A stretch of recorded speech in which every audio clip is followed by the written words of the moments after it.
అసలే లేవగానే ఏ పని చేద్దామా అన్నట్టు కాళ్ళు, చేతులు ఆ పని వైపు ఉరుకుతూ ఉంటే, ఒకవైపేమో నీళ్లు పట్టుకోవడం, మరోవైపేమో వాకిలి చిమ్ముకోవడం, ఒకవైపేమో కళ్ళాపి వేసుకోవడం, అదే చేత్తో ముగ్గేసుకోవడం, ఇంకా కట్టెల పొయ్యి అంటించి నీళ్లు కాయడం, తర్వాతేమో ఎసరు పెట్టడం, బియ్యం కడగడం, ఇవన్నీ చూసుకుంటూనే గ్యాస్ దగ్గరికి కూడా అటు ఇటు రన్నింగ్ డేస్ చేసినట్టు ఉంటుందండి. టీ పెట్టేసి అత్తయ్యకి, మామయ్యకి ఇచ్చేసి, మరి పెద్దవాళ్ళు కదండీ! మనం ఆగినంత సేపు వాళ్ళెక్కడ ఆగుతారండి.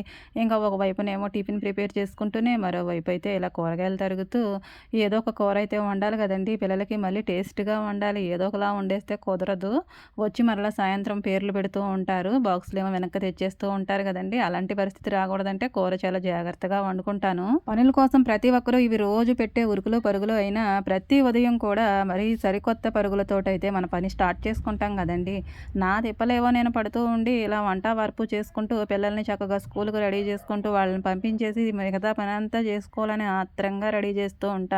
ఇంకా శనివారం రేపనగా ఈ రోజే మొదలైపోతుందండి నా హడావిడి అంతా కూడా. హెడ్ బాతులు చేపించి, ఇంకా వాళ్ళకి కావాల్సిన బట్టలు రేపనగా ఈ రోజే మొత్తం కూడా ఇస్త్రీ చేసుకొని అంతా కూడా సెట్ చేసుకొని ఉంచితే పొద్దున్నే ఇదిగోండి జడల కోసం కాసేపు మారం చేస్తారు. డ్రెస్సులేమో ఒకళ్ళు టైట్ అయిందంటారు, ఒకళ్ళు లూజ్ అయిందంటారు. ఎలాగండి వీళ్ళతోటి? ఏదో విధంగా సెట్ చేసి పంపుదామంటే బస్సు వచ్చే వరకు కూడా ఒకటే గోల గోల అల్లరి చేస్తూ ఉంటారు.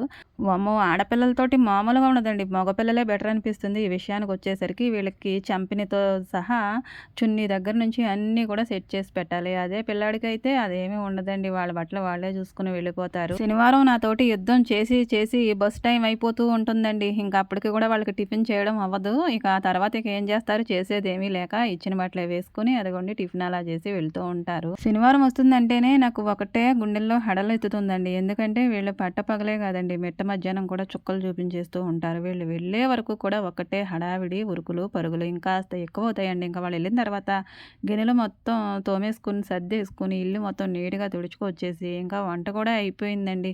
ఇంకా పిల్లలకి ఉదయాన్నే ఏం కూర చేస్తానో ఇంచుమించు మాకు కూడా అదే కూరైతే చేస్తాను. ములక్కాడ, గుడ్డు అయితే చేశానండి. వాళ్ళకి, మాకు ఒకటే అనమాట. ఒకేసారి వండితే హడావిడి అయిపోతుంది గదండీ! అందుకనే తక్కువలో ముందు వాళ్ళకి వండేసి, వాళ్ళెళ్ళిన తర్వాత మేము వండుకుంటాం. అప్పుడు సరిపోతుంది. ఇంక బట్టలైతే నానబెట్టి ఉంచానండి. కొద్దిగా మాసినవైతే నానబెట్టి ఉంచుతాను. అటు ఇటుగా ఉన్నవైతే ముందే ఉతికేసి వాటిని ఆరేసేసి ఆ తర్వాత వాటిని ఉతుకుతానండి. ఇలా నేను పనులు పొద్దస్తమాను చేసుకున్నా అలసిపోను గానండి. శనివారం మాత్రం ఒక్క 2 గంటలు ఎంత అలసిపోతుందంటే ప్రాణం, మా వాళ్ళు అంతలా తీసుకు తినేస్తారు. ఈ పనుల్లో పడి, పిల్లల హడావిడిలో పడి పొద్దెప్పుడు పొడుస్తుందో, పొద్దెప్పుడు గుంకుతుందో కూడా తెలియట్లేదండి. వీడియో నచ్చితే లైక్ చేయండి. సబ్స్క్రైబ్ చేసుకోవచ్చు కదండీ. Thank you.